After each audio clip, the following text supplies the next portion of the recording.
Oh, hi everyone. Great to be with you again after this break, holiday break. I hope you had a good time on holiday. So let's take these opening moments to tune in and just to allow ourselves to arrive in the sacred grove. Just sensing ourselves coming together, gathering from east and west, north and south, coming to sit around the clearing in the forest with the tall trees around us connected to the earth, the stars above us, and then the good earth beneath us. And we can let out a big sigh and just allow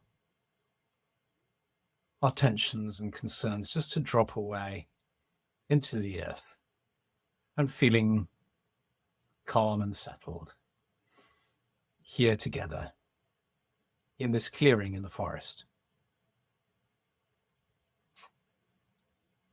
What I thought I'd like to do is just talk for a few minutes about something which is why we teach Druidry, why we follow Druidry or follow Druid training through three groves or grades or levels: bards, ovates, and druids.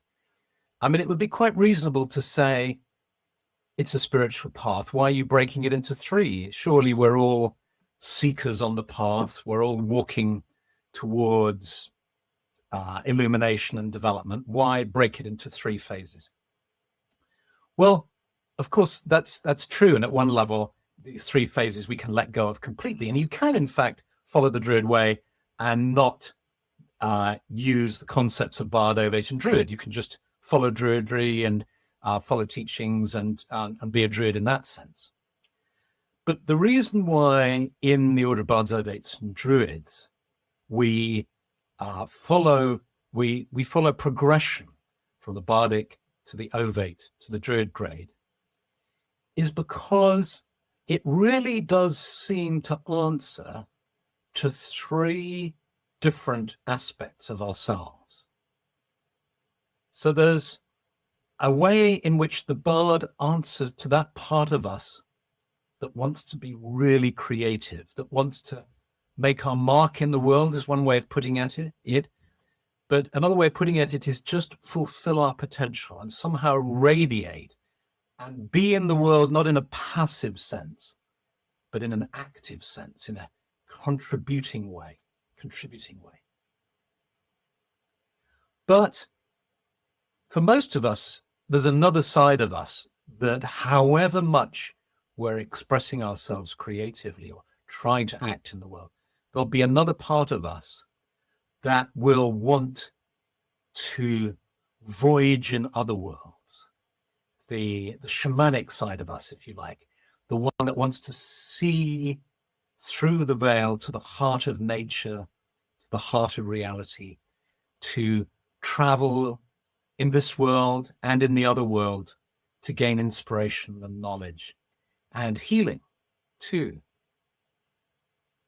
And there'll also be another part of us that simply seeks wisdom, the mystic and the philosopher within us that wants to sit quietly in the forest or at home, being open to the depths, open to the mystery, and having a philosophical understanding of life and questioning life and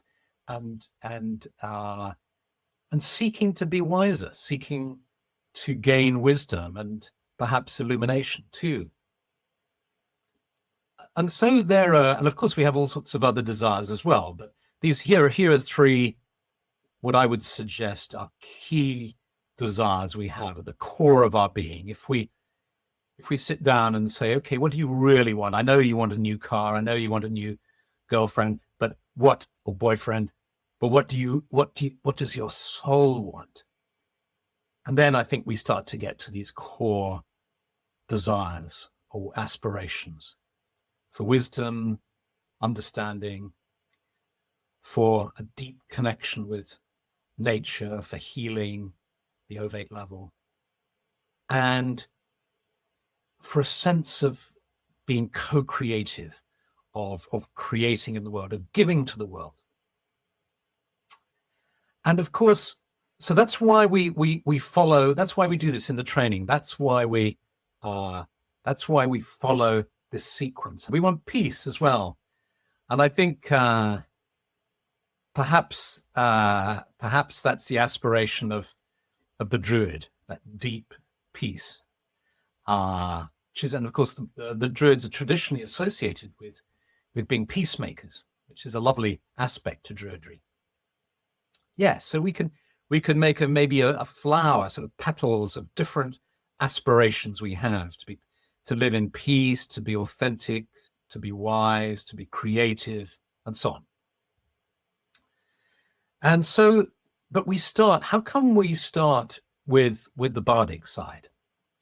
Well, when you look at it, let's just spend a little while with that today, why we start with the Bardic tradition. The emphasis on story is not unique to Druidry. You find it in every spiritual tradition.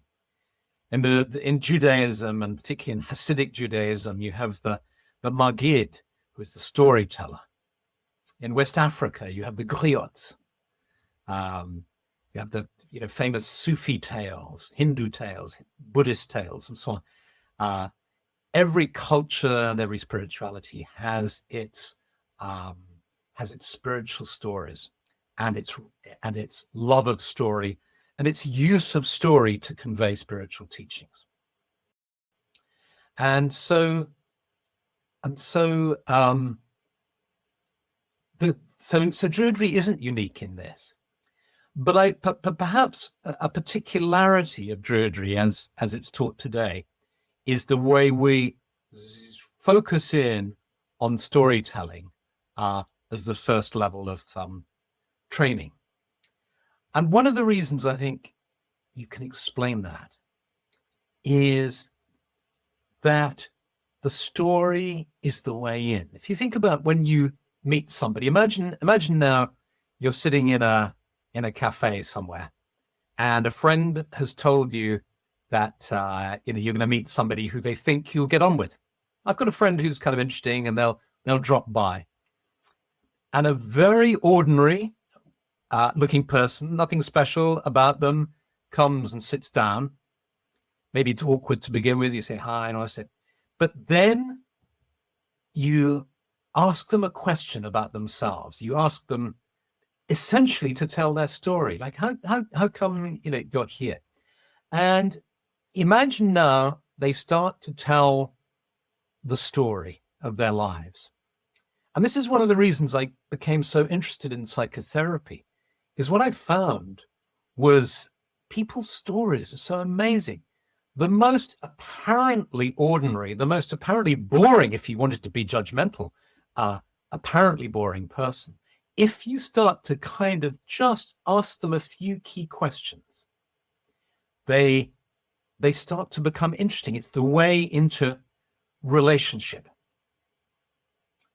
And it's a great clue. I remember explaining this to my grandson, who lives in New Zealand, and I said, look, I'll show you how it works. It's such a lovely thing to do. And we were in the car. We got back to the house, and there was a new guy in the gardener. He was a friend of an assistant to the gardener who was working there. And I went up to him with my grandson. I said, hi, I'm Philip, and he said, hi, I'm John. And then I just asked him a few questions like, oh, it's great to see you here. Have you been gardening a long time? How did you get into gardening? When did you first start? And, and gradually this story opened out.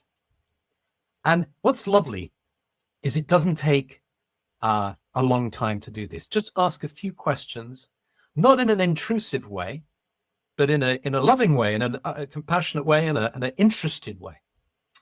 And that's the way in. So I think the way in to relationship with people is through story. And the way into the spiritual life is through story too. The way we might hear about Buddhism or Druidism or Jainism or Hinduism, and so when we hear the stories, some of them will resonate with us. The imagery, the turn of phrase, the pictures that are built will either resonate for us or they won't. And that is a way in which we start to build a relationship. And you know how, let's take another example. You know how you might go sightseeing and you go to a stately home or a temple or church. And there's a friend with you or there's a guide there who starts to tell you the story. So you're looking at this building and maybe doesn't appear that interesting.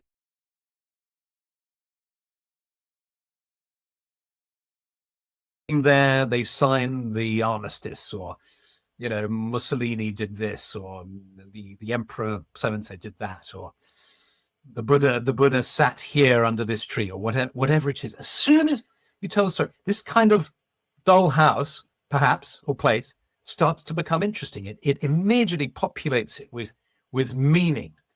And so we're taking this step towards meaning and towards depth.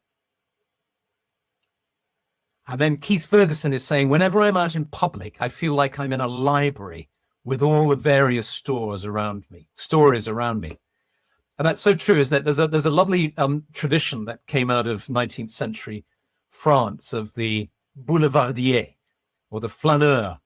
And the idea was that you strolled the boulevards of Paris and just hung out in cafes, and you essentially did people watching. That's what people watching is. You sit there and you see somebody walking past and you think, I wonder what they do. I wonder what's happening in their life. And you allow yourself to imagine the stories and so on. And maybe a story unfolds in front of you because they sit down at the next table in the cafe and start to talk to a friend. And so, but so I think we all know why story is interesting and why it's a good way in. Let's look at another level of this, which is the way we are embedded in given stories and chosen stories. Okay, so there's the story of your life, and then there's the story, there's the story of your family, your ancestry, where you've come from, your country, maybe your tribe, your ethnicity, your nationality, whatever you identify with, and then the story of the world. And these, if you like, are stories that are given to you, all those stories. Now, the tricky thing is we may not like them. We may not like our family story. We may not like the story of our nation, or the story of the world, the way the world's going, for instance, the direction of the world. And of course, that's when we get sadness, tension, conflict, and difficulty. But luckily, in addition to given stories, there are chosen stories. So what do I mean by that? A chosen story is the stories that you choose to participate in, the relationships that you have, the groups you join. So for instance, if you're a member of this order or you're interested in Druidry, this is a chosen story. You don't have to participate in this. It's completely voluntary. Any world of story and connection and relationship is a chosen story. And the reality is our life is made up of a kind of wove of given stories and chosen stories. And some of the given stories may be dark. Some of the given stories you may not find comfortable. But it seems to be that if you ignore them or in denial about them or don't look at them, they're still there.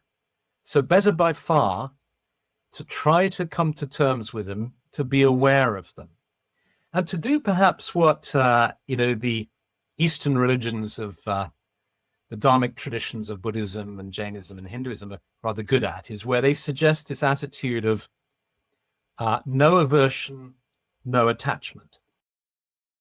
So you just practice this equanimity, this peaceful gazing upon the story you've been given, the story of your life, the story around you, and so on, with no aversion, no attachment, but fully engaged. That's the trick, I think. The trouble with focusing on no aversion, no attachment on its own can be a kind of numbing detachment where you're not really engaged and you're kind of emotionally separated from the stories that are around you. And I think Druidry is a spirituality that is encouraging engagement. But you can be not attached, not averse, engaged, but not sucked into the drama of it. Because deep inside, you know that your spirit and your soul is connected to a beautiful story, an unfolding story of your soul. And I see Pat is saying here, I'm not too fond of my given story, but the Druidic idea of having ancestors of place and ancestors of spirits and ideas freed me up to choose stories that were more helpful to me, more helpful and hopeful. Exactly. So it's like it seems there's maybe a sort of two-stage process or something of looking at the stories around us, of our family, of our given stories.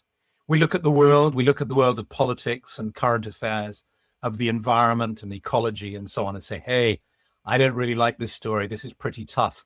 But this is where I find myself. And I also, in addition to these stories, live in a world of chosen stories. And I can choose to fashion that. So I become a storyteller, a story creator too. We are the new ancestors, as Nicole says. We are actually, because the life we lead becomes the story for the ancestors, if you like.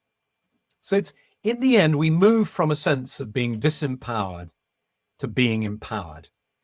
And that's, I think, why we focus on the Bardic work as the first step in empowering ourselves. That's why in the training of the order, we begin with the Bardic work. And, you know, at one level, that work with our own story and with integrating it with the stories around us goes on all our lives. But also it's a chunk of work that can be done and then moved on from. So that's what I'd suggest if I've seen some comments saying, how can I work with my stories and all the rest of it? Well, you know, I would take heart in the fact that it is a work that can be done and then you can move on from. In other words, working with your given stories that perhaps are difficult for you. You don't have to be trapped by them, but you do have to do some work. I'd suggest, at least that's the stance of psychotherapy, and I would suggest a sort of a spiritual path too.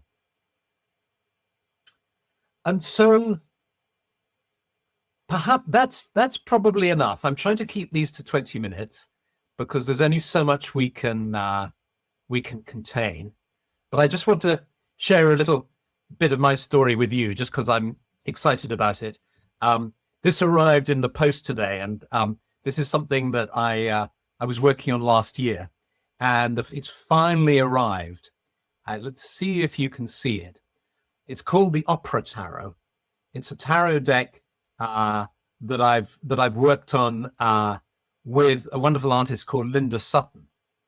And you know, I have a special interest in the opera. Stephanie worked in the opera for 25 years as a scenic artist. So we live just down the road from a world-class opera house, Glyndebourne.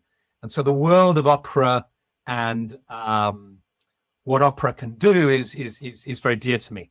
And Linda visited us about a year or so ago, and she had painted an entire tarot deck based on scenes from the opera. And she asked me if I'd write the book to go with it. And here it is. It's a beautiful, it's a limited edition of just, where are we going? This is an inside box. On the outer box, I don't know if you can see inside there, the inside of the box has got all the symbols of the suits. And then it's got an inner box that it comes in. and it's got pink gold. It's made in pink gold, so it's a limited edition.